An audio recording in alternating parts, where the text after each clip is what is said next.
Okay, this is going to be my reaction to the two fights on the weekend that happened. Anthony Joshua versus Jake Paul and Andrew Tate against Chase Demoor. Now, I'm first going to talk about the Anthony Joshua victory over Jake Paul. Now, that fight pretty much went exactly how I thought. I definitely didn't think that Jake Paul would take his power. I didn't think that Jake Paul would be able to deal with his size. And yeah, the first time that AJ hit Jake Paul clean, he broke his jaw. Now, I think the fight lasted so long in round 6 for two main reasons. The first being that Jake Paul pretty much, he ran for the first 4 rounds. And AJ, he hasn't really got the quickest feet. And Jake Paul, he chose a very big ring. I think that was an Olympic-sized ring. It was bigger than normal. And he just ran. He just ran for the first 4 rounds. It was very hard for Anthony Joshua to even touch him. But in the first 4 rounds when Jake Paul was running, I definitely still think that he felt AJ's size. One thing that Jake Paul likes doing a lot, especially in his old fights, is he likes leaning on his opponents and he likes using his size in the ring. And he definitely couldn't do that against Anthony Joshua. You can spar with bigger guys all you want with heavyweights, but when you get in the ring, you're going to revert to what you've been doing under the lights. And under the lights, Jake Paul really hasn't fought anyone his size, definitely not bigger. So against Anthony Joshua, I think that's why Jake Paul, he was falling down so much, because he wasn't used to the size. He tried leaning on Anthony Joshua, dealing with a guy that's so much bigger. I think that tired out Jake Paul, and he definitely couldn't deal with the size, and he was basically dead meat. And once he got tired is when AJ, he eventually caught up to him and he clipped him. But the second reason, of course, the first reason why the fight went so long was because Jake Paul was on the bike. But the second reason I think the fight went to the 6th round was because of AJ and his hesitancy. Looking at this fight, AJ, he's definitely rusty. He definitely, he hasn't gotten over that hesitancy. When he fought a guy, Robert Helenius, Robert Helenius was just coming off a first round knockout with Deontay Wilder and lost. And he basically, in my opinion, is a fighter who has no punch resistance. And Anthony Joshua, he could have ended that fight real quick, but he's just, this point in his career, he's very hesitant. I think that if he rushed Jake Paul in this fight and he got clipped, that looked very bad. So I think that AJ, he didn't want to rush. He wasn't fighting like the old AJ that won the title against Klitschko, that went on that undefeated run. He's talking about wanting to fight Tyson Fury after this fight, but I think that he definitely should have 1, maybe 2 more tune-up fights, because I think that he is a bit gun-shy still. And Jake Paul hit him clean. I think Jake Paul hit him with his best shot. The same type of shot that knocks out welterweights, middleweights, that type of shot. He hit AJ with it. And I think once AJ got hit with that shot and it didn't do anything to him, and he walked through it like it's nothing, I think that's when he finally got the confidence that I'm going to properly walk this guy down, and he started throwing more punches after that point. And at that point too, Jake Paul was dead tired. Obviously, Jake Paul, he hasn't got heavyweight power. Has he even got cruiserweight power? I'm not too sure, because there's some heavy hitters in the cruiserweight division. The guy that just knocked out Pulev, Kubrat Pulev, I forget his name, but he's a big-time cruiserweight puncher. You got cruiserweights that can really bang. So I don't know if Jake Paul has that type of power. I think he is going to take an extended break now. That's exactly what I said in my preview. If he gets knocked out bad, and I think his jaw broke pretty bad, so I think he's going to take maybe a year or 2 off from boxing, and then he's going to come back. I still think the KSI fight's there for him. He has many big fights. Tommy Fury is another fight for him. I really still don't know what Jake Paul was thinking taking this fight, because he could have fought anyone. And it was really just a bad look. I don't think he had a chance at all to beat Anthony Joshua. I kind of get what his game plan was. Everything that I said in the preview is what he tried to do. He tried to keep distance. He tried to make Anthony Joshua come to him, and he tried to catch him with an overhand right. But he didn't count on, obviously, AJ being way bigger than him, and obviously that was going to drain him. Obviously, Jake Paul didn't count on his biggest punch having no effect on Anthony Joshua. and many other things. He obviously didn't account for Anthony Joshua's bone-crushing power, and he definitely got his jaw smashed. But I think that, everyone is saying it, and it's true that you do have to give Jake Paul credit because this was an unwinnable fight. Definitely a wrong move by his management because he did get beat up, but, when he comes back, if he fights a guy like, KSI, Tommy Fury, I think that he can have the ego over them that, he's taking risks that those guys never dared to take. But, one thing about Jake Paul is I think that this fight, it maybe have scarred him, for life. Taking a punch like that from Anthony Joshua, it could be a career-ending punch. It could make Jake Paul a hesitant fighter in the future. It could have took off his punch resistance as well. Sometimes it happens when fighters get knocked out. But as far as Anthony Joshua goes, I don't know if he should go straight to a Tyson Fury fight because, I don't even think this fight wasn't even really a tune-up. Jake Paul, he's not a heavyweight fighter. He really didn't take any punches, any heavyweight type punches. So he didn't really look impressive at all, to be honest. He was gun shy. I definitely want to see AJ do good. If he fights Tyson Fury next, I'll be rooting for Anthony Joshua for sure. But I just don't think that he's at the level yet where he can fight the elite guys. And Tyson Fury is the second best heavyweight in the world in my opinion. But I think if the fight happens next, it will be the biggest fight in boxing today. Nothing comes close to Anthony Joshua and Tyson Fury. The build-up's going to be crazy. There's a real rival, British rival there. It's going to be a great, amazing fight. I don't think that Tyson Fury has the type of power, in my opinion, of Andy Ruiz or Deontay Wilder. He doesn't have that snapping power. But he's a heavy guy. And he has concussive power to an extent.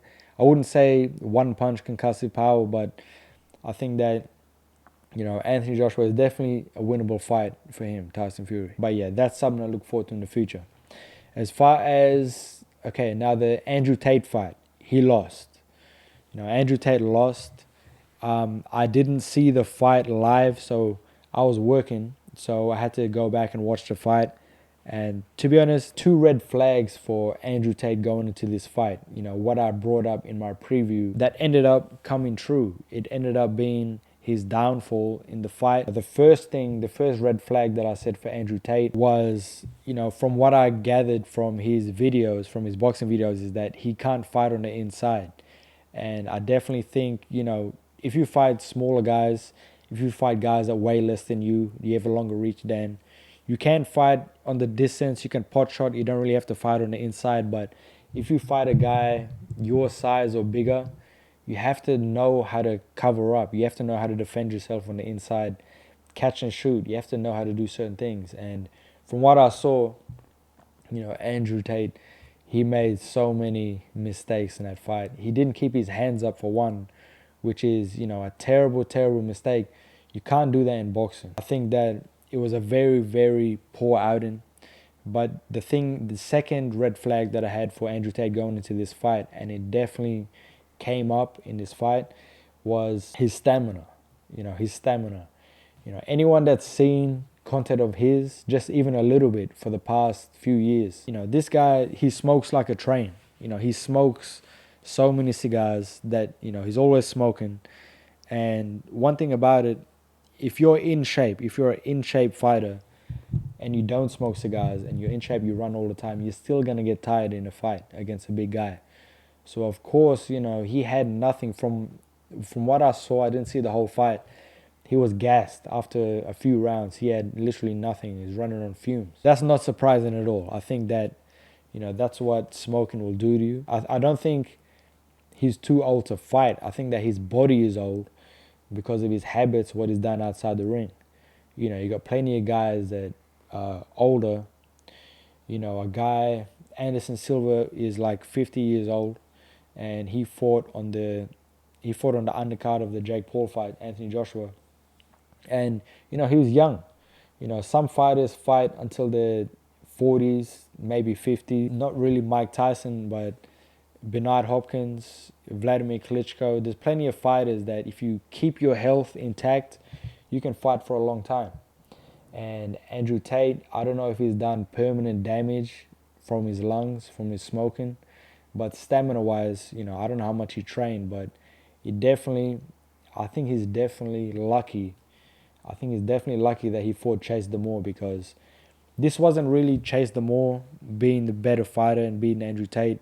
Chase Demoor can't fight, and if Andrew Tate's losing to guys like this, for a guy that really is like a diligent guy that stays on top of his stuff, I expected more from him. He's a loyal guy, that's why I think he kept the same trainer that he had when he was kickboxing all those years ago, but I don't think anyone in his camp really knows boxing. He wasn't using the lead hand effectively. He wasn't really using footwork, very stiff.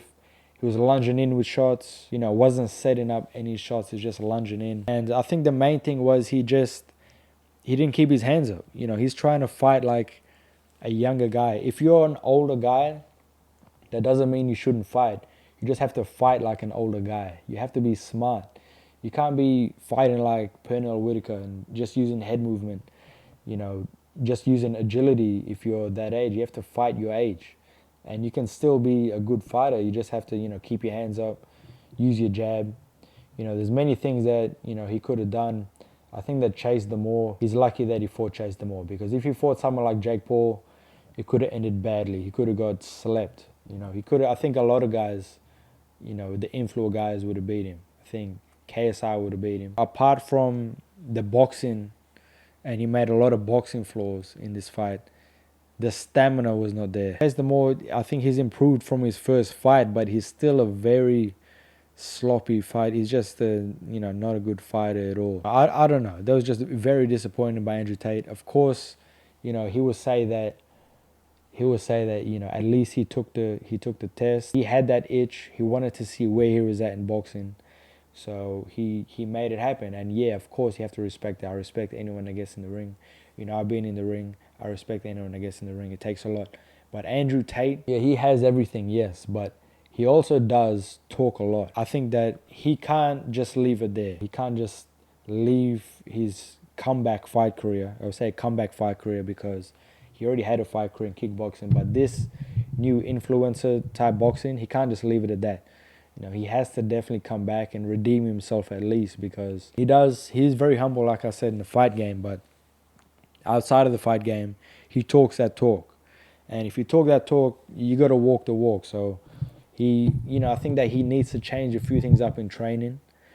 And I think that he should definitely come back. And I think that the perfect fight for him, he definitely needs to get in shape for it, but the perfect fight for him is Jake Paul. I think that Jake Paul or KSI would be the two perfect fights for Andrew Tate. I think that more guys are going to want to fight him now, because they know what he is. They know that he has a lot of weaknesses. But I think for Andrew Tate, he needs to learn how to fight with his hands up. He needs to change his kickboxing style to boxing. And he needs to change a lot of things. And one thing he needs to... I don't know if he can change his stamina at this point. I don't know how bad his lungs have been affected from smoking. But, his stamina is terrible. He definitely needs to fix that if he's going to fight again. I think the same would be true for his brother. His brother smokes a lot too, Tristan Tate. And if he's going to make a comeback, I see the same thing. I see him getting tired after a couple of rounds. He's coming off, he's taken the loss tremendous, but I think that he, of course, would have a bruised ego after this one, because, I don't think he respected Chase Demoor. Many people didn't respect Chase Demoor. So to get a loss after, from someone like that, who isn't really a renowned fighter, who is kind of, being mocked for his fight style. I think Andrew Tate definitely has a big ego, so he's definitely going to be bruised ego. It's not the end of the world for him, but he definitely needs to redeem himself. I think that he doesn't need to, because he has all the money in the world. He's got it made. He's got his business and everything. But as far as his pride, for his pride's sake, I think that he definitely needs to come back and at least get a victory. But yeah, that's my reaction to the Anthony Joshua, Jake Paul, and Andrew Tate, Chase Demoor fight. I don't think there's going to be any more fights for the year. Those are the last two ones. So yeah, went out with a bang. There's my reaction.